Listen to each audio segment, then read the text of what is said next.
Assalamualaikum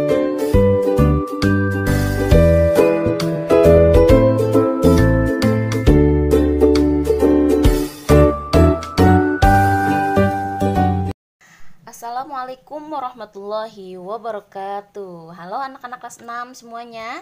Apa kabar? Semoga semuanya dalam keadaan sehat ya. Bertemu lagi dengan Ibu.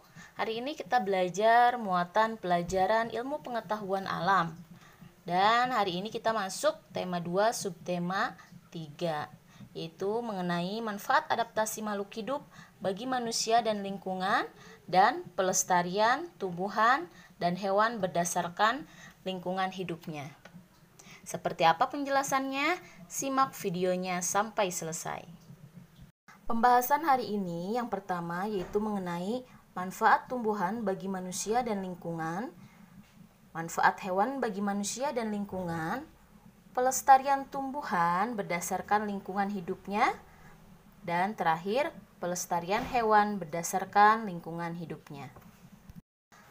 Setiap makhluk hidup memiliki kemampuan beradaptasi untuk bertahan hidup. Kemampuan itu ditandai dengan bentuk atau struktur khusus dari makhluk hidup tersebut. Bentuk atau struktur khusus tersebut juga bermanfaat bagi manusia dan lingkungannya. Ada beberapa pemanfaatan tumbuhan dan hewan bagi manusia dan lingkungan. Kita bahas satu persatu ya. Untuk yang pertama, manfaat tumbuhan bagi manusia dan lingkungan. Contohnya ada lidah buaya. Lidah buaya memiliki habitat di darat dan mampu bertahan di lingkungan kering. Tumbuhan ini memiliki daun berduri yang berfungsi untuk mengurangi penguapan, daun yang tebal untuk menyimpan air, dan akar yang panjang dan menyebar agar lebih mudah mencari air. Lidah buaya dapat menyerap polusi udara di sekitarnya. Daging lidah buaya sering dimanfaatkan oleh manusia, misalnya untuk penyembuhan luka bakar. Contoh yang kedua ada tumbuhan bakau. Tumbuhan bakau hidup di pantai. Tumbuhan bakau memiliki akar tunjang yang berfungsi menahan tumbuhan dari terjangan ombak. Tumbuhan bakau bermanfaat bagi lingkungan dan makhluk hidup lain. Akar bakau berfungsi mencegah abrasi di pantai. Perairan di sekitar akar bakau menjadi tempat hidup hewan laut, misalnya ikan dan udang. Nah, itu tadi manfaat tumbuhan bagi manusia dan lingkungan. Ini contohnya tadi lidah buaya dan tumbuhan bakau ya. Hanya sebagian kecil aja. Sebenarnya banyak sekali tumbuhan yang bermanfaat bagi manusia dan lingkungan. Kemudian kita akan belajar yang kedua, manfaat hewan bagi manusia dan lingkungan. Yang pertama contohnya adalah cacing. Cacing tahan hidup di dalam tanah yang lembab. Cacing bergerak dan mencari makan di dalam tanah. Cacing menghasilkan kotoran yang dapat membuat tanah menjadi subur. Gerakan cacing di dalam tanah juga membuat tanah berpori. Tanah yang berpori membuat tanah mampu menyerap air dan nutrisi sehingga tanaman yang hidup di tanah tersebut menjadi subur. Kemudian contoh yang kedua adalah domba. Domba merupakan hewan yang memiliki ciri khusus berupa rambut tebal. Rambut itu berfungsi untuk menghangatkan tubuh saat suhu di lingkungan rendah. Rambut domba dimanfaatkan manusia sebagai bahan pembuat kain wol. Kain wol biasanya dimanfaatkan untuk pembuatan pakaian hangat. Selain itu, kotoran domba juga dimanfaatkan sebagai pupuk tanaman. Nah, itu tadi contoh manfaat hewan bagi manusia dan lingkungan ya.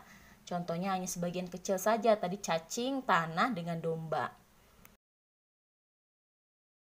Nah, hari ini kita juga akan membahas pelestarian tumbuhan dan hewan berdasarkan lingkungan hidupnya. Tumbuhan dan hewan dapat mengalami penurunan populasi, misalnya karena habitatnya rusak atau karena banyak dimanfaatkan manusia.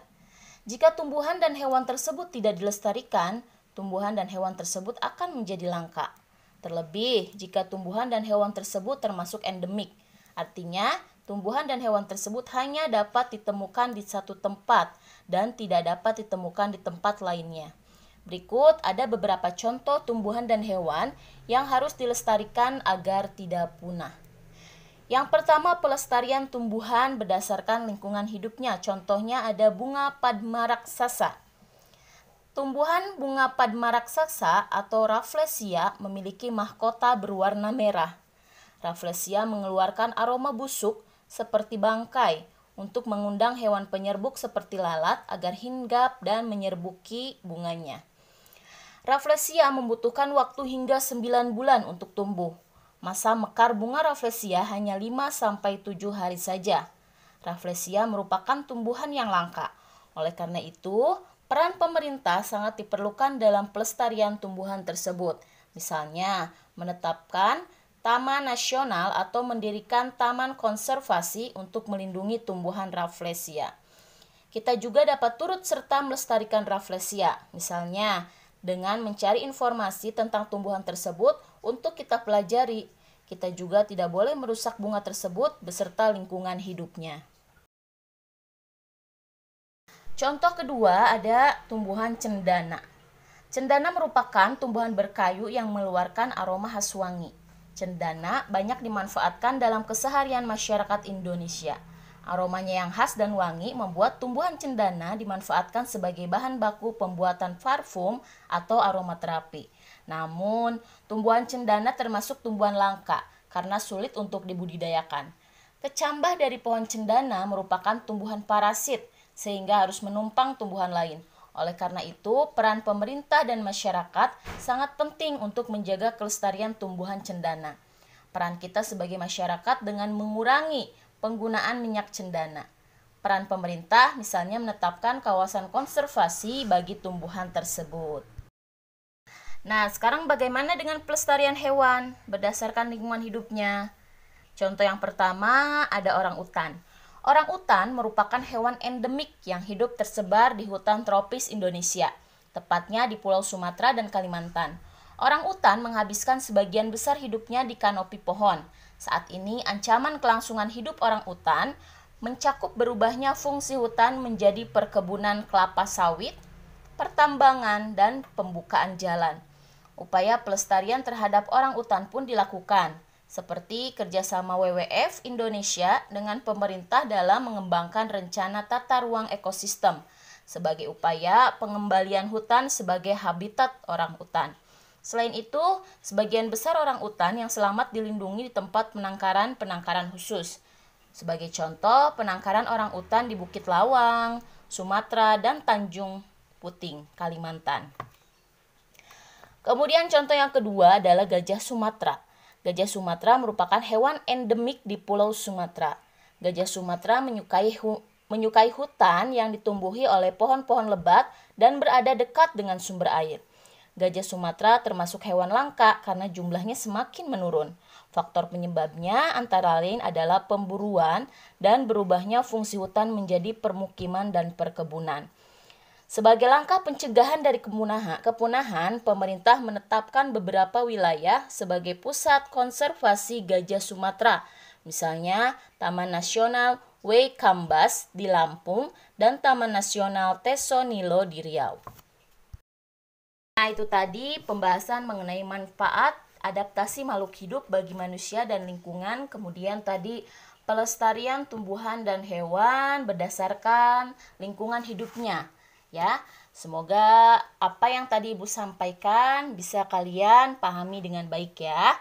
Dan untuk tugasnya, tugas hari ini silakan disimak.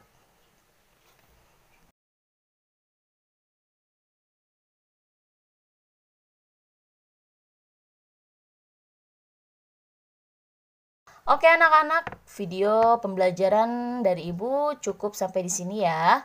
Jika ada yang belum paham atau ada yang mau ditanyakan, boleh berdiskusi di grup belajarnya masing-masing. Terima kasih semuanya. Mohon maaf apabila ada kata-kata yang salah. Sampai bertemu lagi dengan video-video berikutnya. Wassalamualaikum warahmatullahi wabarakatuh.